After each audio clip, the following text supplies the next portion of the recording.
कि ना बेटियों को छोड़ा जा रहा है, ना माँ को छोड़ा जा रहा है, और अब तो मंदिर में बलात्कार किए जा रहे हैं। इसलिए सरकार अपनी छवि को बचाने के लिए, मंदिर और पुजारी को बचाने के लिए इस सारे मामले को ढक देगी। हाथरस की घटना याद है, बेटी से पूछा जा रहा था ये खेतों में क्या करने जाती हैं।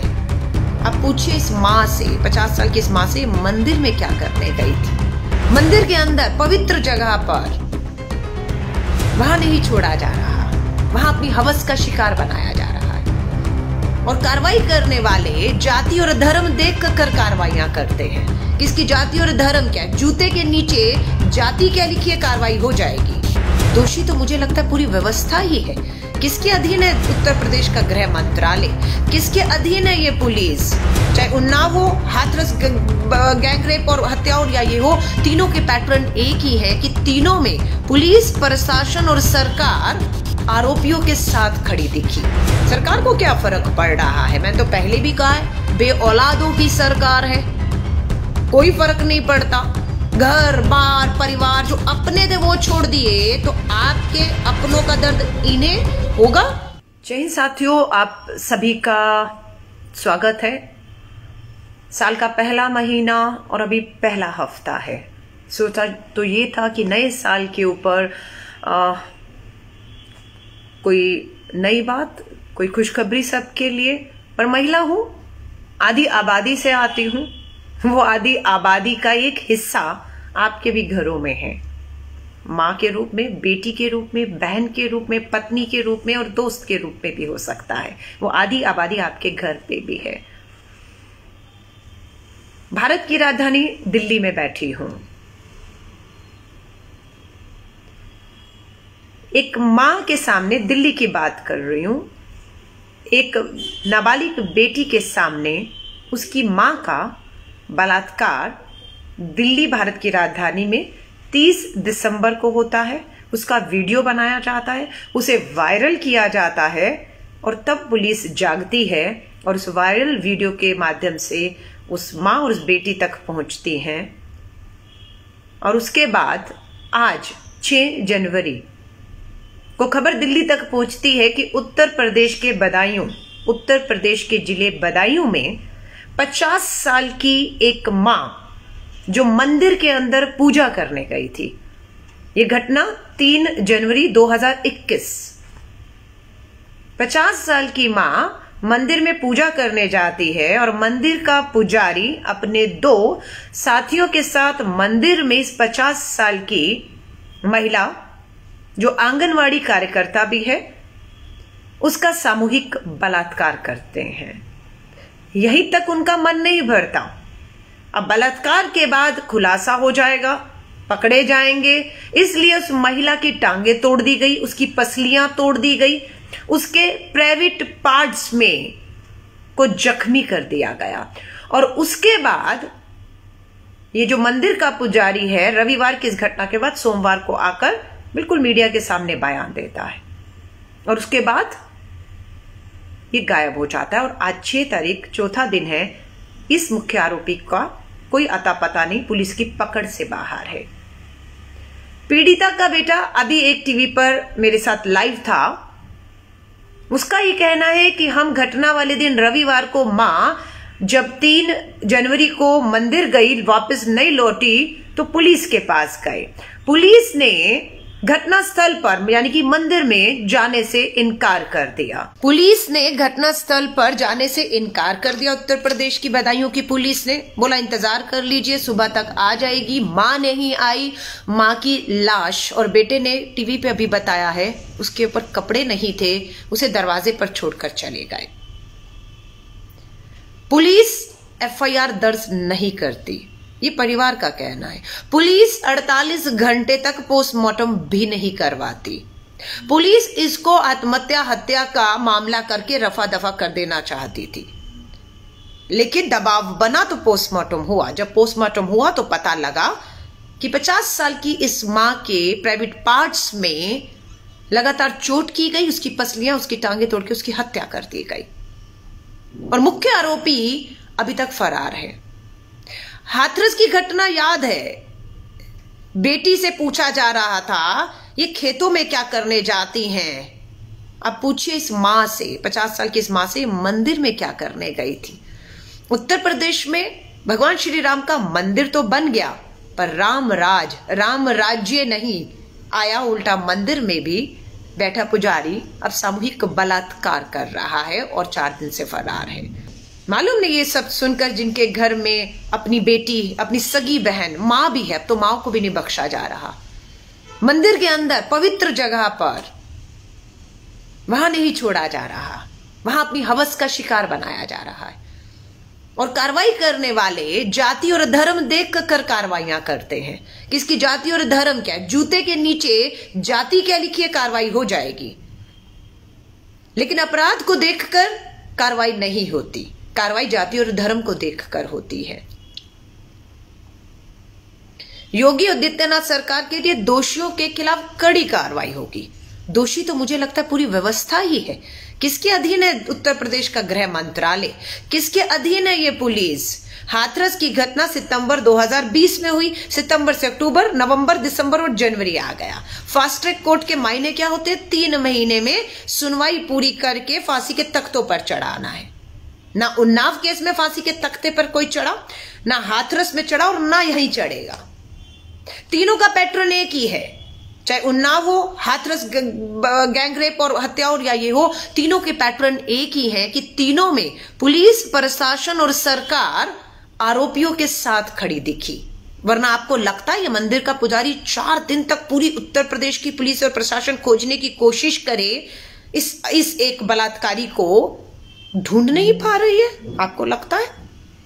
या आपको लगता है कि हाँ, उन्नाव और हाथरस गैंग रेप की तरह उत्तर प्रदेश के नेताओं, पुलिस, प्रशासन को पूरा समर्थन प्राप्त है इस बलात्कारी के साथ, तभी करके 4 दिन से पकड़ा नहीं जा रहा। अगर खौफ और डर होता, मैं आपको साफ कह रही हूं, अगर हाथरस की घटना के बाद कोई खौफ और डर उत्तर प्रदेश के अपराधियों में होता, तो बदायूं वाली घटना को अंजाम देने की हिम्मत, वो भी मंदिर के अंदर, करने की हिम्मत नहीं होती। पर ये हिम्मत हुई। क्यों? क्योंकि उन्हें पता है कि वो बचा लिए जाएंगे। इसलिए बचा लिए जाएंगे क्योंकि सरकार की बदनामी है कि ना बेटियों को छोड़ा जा रहा है, ना मां को छोड़ा जा रहा है, और अब तो मंदिर में बलात्कार किए जा रहे हैं। इसलिए सरकार अपनी छवि को बचाने के लिए, मंदिर और पुजारी को बचाने के लिए इस सारे मामले को ढक देगी। तभी 48 घंटे बाद पोस्टमार्टम हुआ, तभी पुलिस घटना स्थल पर पहुंचने से इनकार कर दिया, तभी पुलिस ने एफआईआर करने से इनकार कर दिया। पोस्टमार्टम ना होता तो सच्चाई सामने नहीं होती, कह दिया जाता कि महिला ने आत्महत्या कर ली। उत्तर प्रदेश के लोगों से कहूंगी, मानती हूं कि भारत की राजधानी दिल्ली में बैठी हूं, यहां पर भी महिलाएं सुरक्षित नहीं। केंद्र शासित राज्य, भाजपा शासित राज्य है, और दिल्ली की केजरीवाल सरकार तो हाथ खड़े कर देती है कि पुलिस, कानून व्यवस्था हमारा हाथ में नहीं है, केंद्र के हाथ में है। अमित शाह जी से पूछिए, वो तो हथियार डाल चुके हैं, सरेंडर कर चुके हैं अरविंद केजरीवाल दिल्ली में। लेकिन उत्तर प्रदेश की जो सरकार वहां है, वही केंद्र में भी है। पुलिस, कानून व्यवस्था, प्रशासन पूरी तरह से इनके हाथ में है, लेकिन खौफ और डर नहीं है। क्या शुभकामनाएं दूं उत्तर प्रदेश के लोगों आपको? 20 करोड़ की आबादी है, हर घर में बेटी है, बहन है, मां है, पत्नी है। क्या शुभकामनाएं दूं आपको इस 2021 के नववर्ष पर? यह घटना अगर दिल्ली या मीडिया की सुर्खियों में ना पहुंचती या चर्चा नहीं होती, तो ना जाने कितने मामले रोज दफन होते हैं। ये भी दफन हो गए होते। सरकार को क्या फर्क पड़ रहा है? मैंने तो पहले भी कहा है, बे औलादों की सरकार है, कोई फर्क नहीं पड़ता। घर बार परिवार जो अपने थे वो छोड़ दिए, तो आपके अपनों का दर्द इन्हें होगा? ये अगर आप सोचते हैं तो ये आपकी कमी है कि आपके अपनों का दर्द, ये लोग जो अपना घर बार परिवार, माँ बाप छोड़कर हिमालय की जगह सत्ता के गलियारों में आके सत्ता की मिलाई ऐशो और आराम में जी रहे हैं, वो आपकी बेटियों की चिंता करेंगे। लेकिन मैं आपको एक बात कह रही हूं, चाहे वो उन्नाव हो, चाहे वो हाथरस की घटना हो, आप और हमने आवाज उठाई, आप और हम लड़े। शायद इसीलिए आज उम्मीद अभी भी टिकी हुई है कि हाथरस की बेटी को न्याय मिलेगा, क्योंकि सुप्रीम कोर्ट के जज के अधीन ये पूरी जांच चल रही है। डीएम को मुख्यमंत्री योगी आदित्यनाथ हाथरस के डीएम को बचाते रहे, लेकिन कोर्ट ने फटकार लगाते हुए जब इसको गैंग रेप माना, इसकी पूरी जांच को आगे बढ़ाते हुए दोषी आरोप तय कर दिए, तब डीएम को, हाथरस के डीएम को हटाने पर योगी आदित्यनाथ सरकार को मजबूर होना पड़ा। अभी तक तो वो हाथरस की घटना को अंतरराष्ट्रीय साजिश, 100 करोड़ की फंडिंग, सरकार को बदनाम करने के लिए बकवास करते रहे।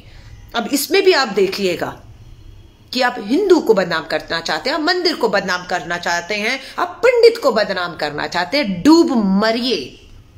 डूब मरिएगा अगर आप इसमें कहीं भी इन चीजों को लाते हैं। अगर आप उसमें एक बलात्कारी को देखते हैं तो 4 दिन से वो आपको चुनौती देकर फरार है।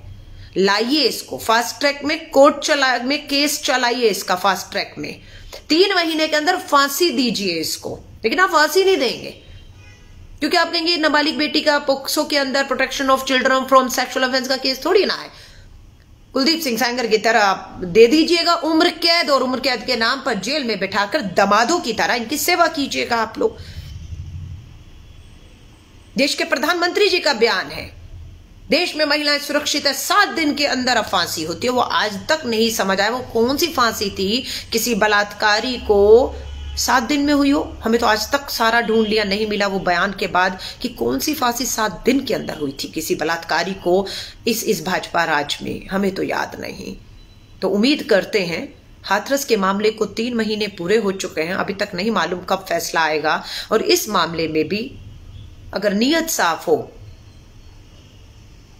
क्योंकि हर बार देखने आया हाथरस की बेटी के लिए टीवी की डिबेट्स में उसके खिलाफ, उसके चरित्र हनन को लेकर क्या क्या क्या क्या गंद नहीं घोला गया। और आज भी बदायूं की बेटी के न्याय के लिए, माँ, मैं बेटी नहीं माँ है वो 50 साल की जिसका सामूहिक बलात्कार किया गया है, उसके लिए न्याय मांगेंगे तो ये अंधभक्त संघी सोच मानसिकता के लोग उल्टा हमें गाली दे रहे हैं, क्योंकि हम इन बेटियों के लिए न्याय मांग रहे हैं।